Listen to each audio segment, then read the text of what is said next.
Hi, Goddess of Love here again. Kamusta kayo dyan, mga goddess ko?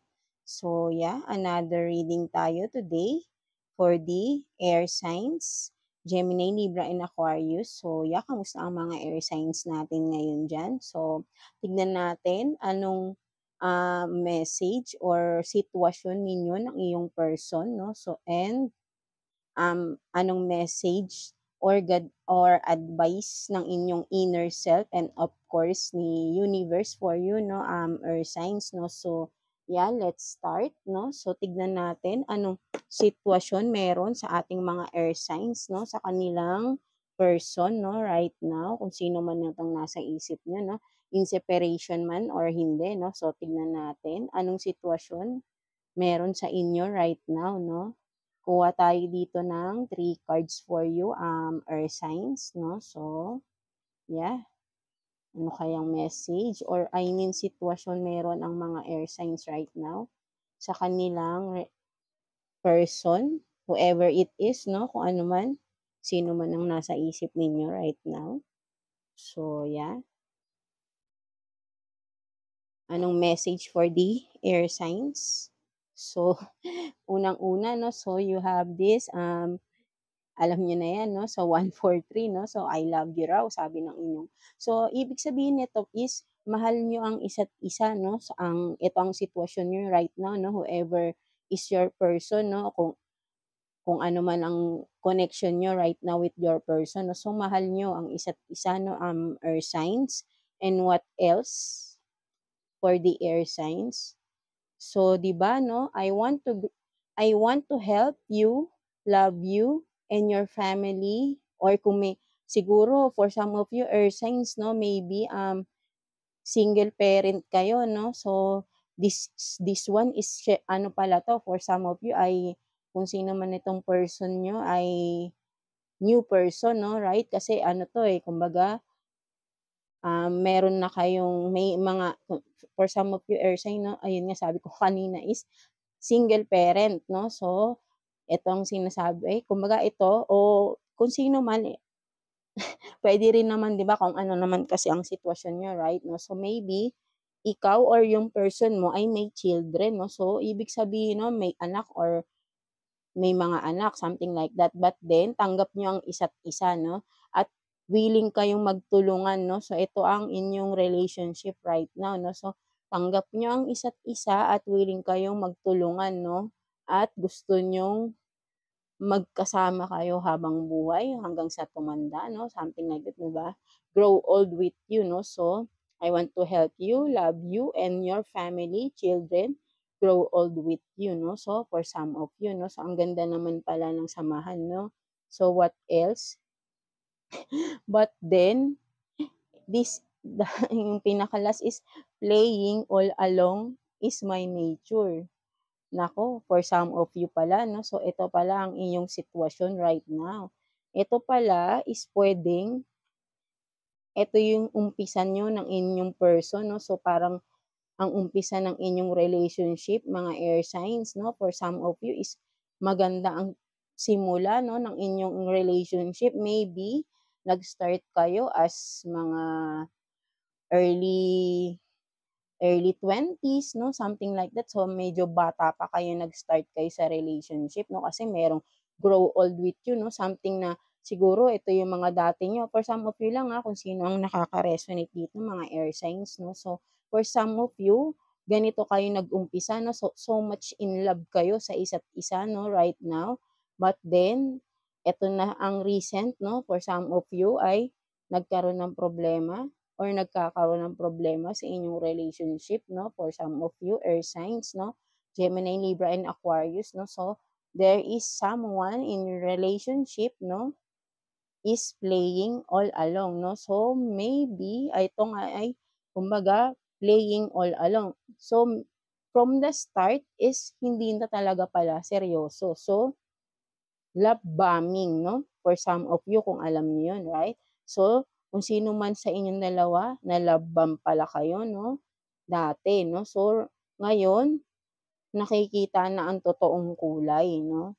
Nalaman na naglalaro lang pala. Pwedeng kayo to, air signs, o pwedeng ang inyong person. So, eto ang sitwasyon ng inyong relationship right now, no? For some of you is dumadaan kayo sa hindi magandang relasyon, no? For some of you, earth signs, no? So, nagkaroon ng problema, no? Because someone is playing all along, meaning matagal nang ginagawa, no? Matagal nang inuuto ang isa sa inyo, matagal nang nang-uuto, something like that, no? So, take what's resonate for you, no? Air signs, no? So, medyo akala ko pa naman yung umpisa ay, yun nga, no? So, umpisa talaga is maganda, no? But then, ngayon, nagkakaroon talaga ng problema, no? For some of you, air signs, no? So, yeah, take what's resonate, no? So, tingnan naman natin anong message ng inyong inner self, no? Tingnan natin anong message for you, earth signs, ng inyong inner self, no? So, kuha tayo dito ng 2 cards for you, earth signs. 2 cards for the earth signs, no? Tingnan natin kung may kinalaman ba ito ngayon. I know for some of you, medyo stress ang mga air signs because sa mga pinagdadaanan nyo ng iyong person right now, no? So, ano kaya ito? 'Di ba? You have this mirror, no? So, for some of you, ang message ng iyong inner self, no? Air signs, no? Yun nga, time for reflection, no? For some of you, with this mirror here, no? So, sinasabi ng iyong inner self na take back sa past or take time to reminisce, something like that, no? With the mirror, tignan mo kung ano ka ba nung past at ngayon ano ka na ngayon. Ano yung status mo, ano yung kalagayan mo, something like that, no? And then siguro may mare-realize ka, no? With that, no? Kung magre-reflect ka within your past, no? Kung i-reminisce mo, maybe in regards with your relationship, no? Kasi ayun yung medyo problema ng ibang air signs right now, no? So, sinasabi ng iyong inner self na time for reflection, no? Tignan mo yung mga pangyayari noon at pangyayari ngayon. Ano yung mga pagkakaiba? Saan ka naging masaya? Something like that. Through that, pwede kang nang makapagdesisyon, no? Kumbaga, pinapaalala sa'yo ng iyong inner self na kung hindi ka makapag-decide, take back, time for reflection. Tignan mo ano yung mga nag-benefit sa'yo at ano yung mga hindi. Doon mo malalaman kung ano yung mas marami dun. And then, you can decide, no? For some of you lang. And then, with this naman, no? So, perseverance, no? For some of you, ito ang sinasabi naman ng iyong inner self, no? Air signs, no? Perseverance, no? So, for some of you, mag-gain daw kayo ng lakas, no? Magpalakas kayo, alagaan nyo ang sarili nyo. Maybe, for some of you, because of this relationship you are going on, no? For some of you, you're having depression, something like that, no? Anxiety. Because syempre, hindi natin maiiwasan yun, no? Kasi, maybe with the word playing along, all along, no? All along is my nature, no? So, maybe if that is your person who is playing along, no? From the very start na akala mo is mahal na mahal ka, no? But then, he or she is just playing along lang pala, no? So, hindi pala talaga siya seryoso sa'yo. But then, maybe for some of you is tumagal na pala kayo ng ilang taon, but then nalaman mo, hindi pala siya seryoso. So, maybe there is a betrayal na nangyari rito, no? Cheating, no? So, yun nga, no? So, nawalan ka ng lakas right now, no? Kasi nga, syempre, sino bang matutuwa doon, no? Syempre, madedepress tayo. Natural lang pagdaanan yun. But then, sinasabi ng iyong inner self na tama na daw ang pagmumukmok, palakasin mo na ang iyong sarili, no? It's time to take action na to help yourself, no? Move on, no? Move forward, bumangon ka na, alagaan mo na, oh, 'di ba? Kumaga, do some exercise, maybe napabayaan mo na rin ang sarili mo, di ka na nakakakain, no? For some of you. So, syempre, alam ng inner self mo yun dahil nararamdaman niya yun, right? No? So, yeah, ito yung sinasabi ng iyong inner self, 'no, ina-advice ka na magpalakas ka daw, 'no, magpalakas ka air signs, 'no. So, yeah. So, I hope may naka-resonate dito sa message ng inyong inner self, 'no. So, tignan naman natin anong message or maybe advice ni universe for you, 'no, air signs, 'no. Advice or puwede ding message for you ni universe or ng ating creator, 'no, si God, 'no. So, tignan natin,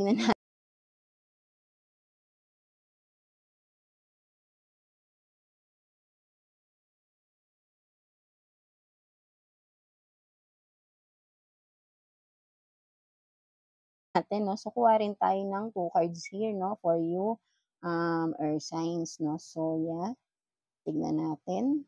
Ano kayang message for you, 'no. So, wait lang mga air signs natin, Hindi na talaga nawawala pag ang problem talaga sa pagmamahal, 'no. So, tingnan natin. Um So, yan 'no, for some of you dahil siyempre dumadaan kayo sa problema, depression 'no, you have this star family 'no. So, for some of you ito sinasabi is, um, um, you're a part of a team or of souls 'no, or call in support 'no. So, for some of you dahil nga siyempre may mga problema kayo right now 'no, ang pinapayo sa inyo, ina-advice kayo ni universe na kung hindi niyo na kaya, puwede kayong manghingi ng help, 'di ba?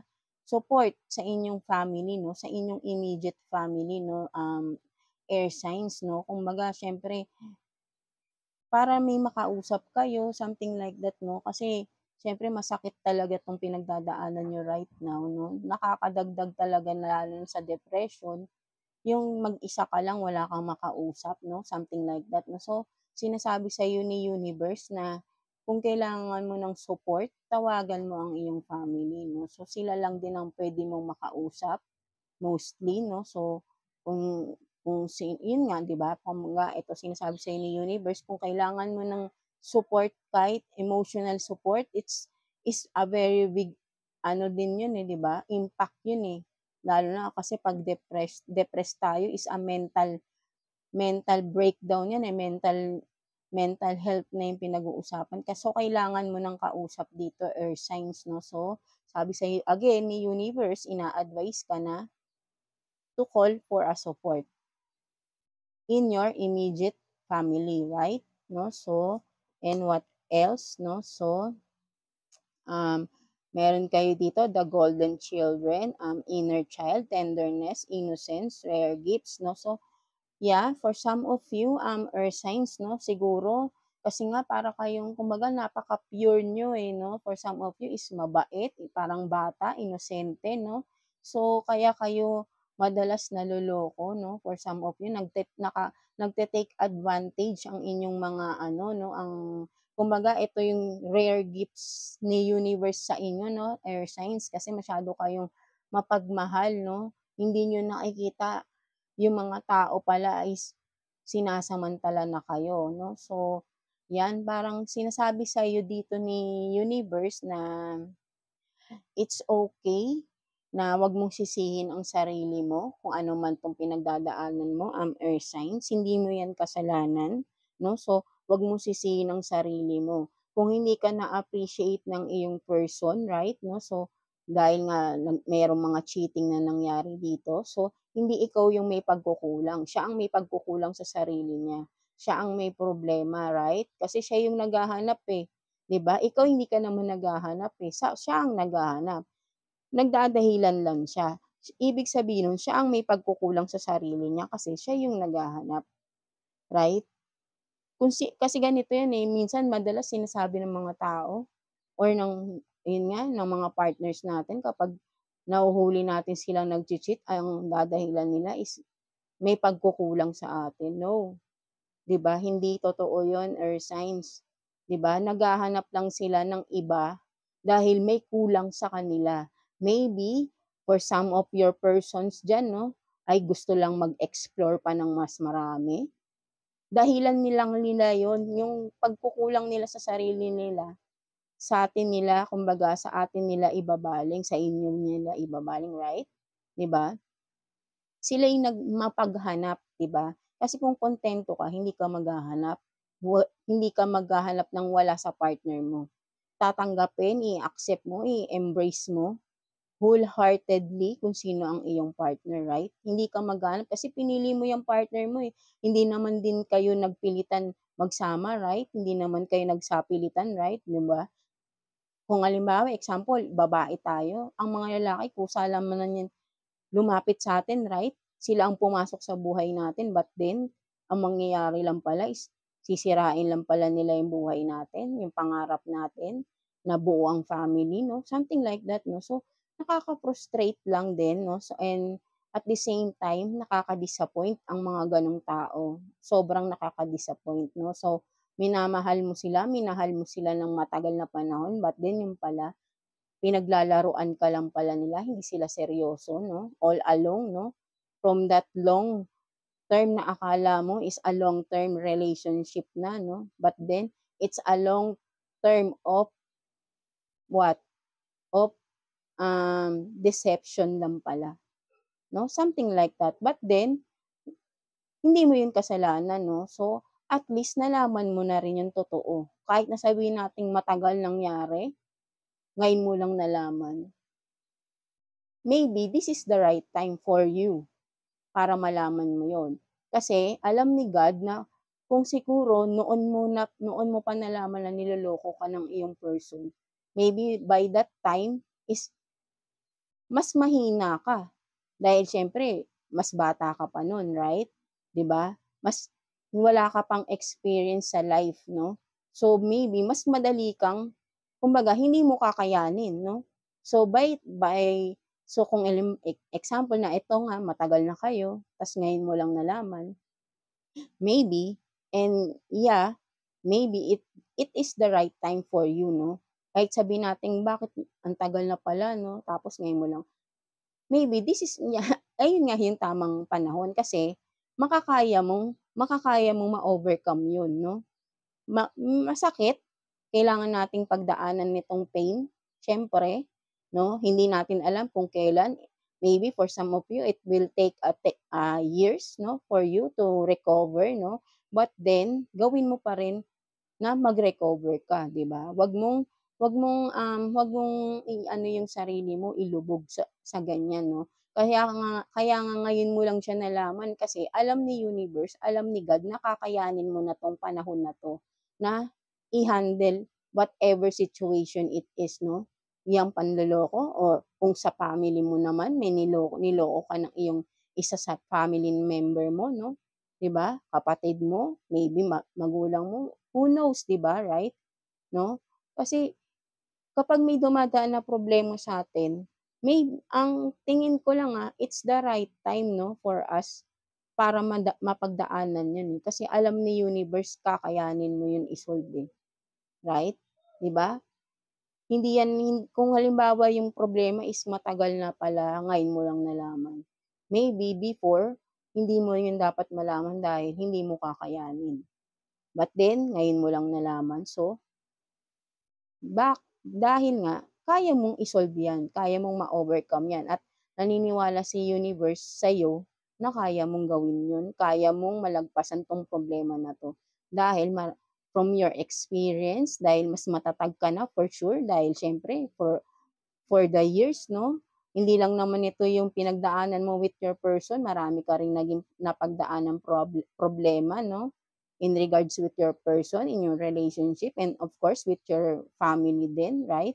So, from that ano, from that, yung mga obstacles na yon siyempre nalagpasan mo na yun, 'di ba? So, nakita ni universe na, kaya na niyang ma-overcome lahat, malagpasan lahat ng mga pagsubok na dumadaan sa kanya. So, sige ire-reveal ko na sa kanya yung ginagawa ng person niya.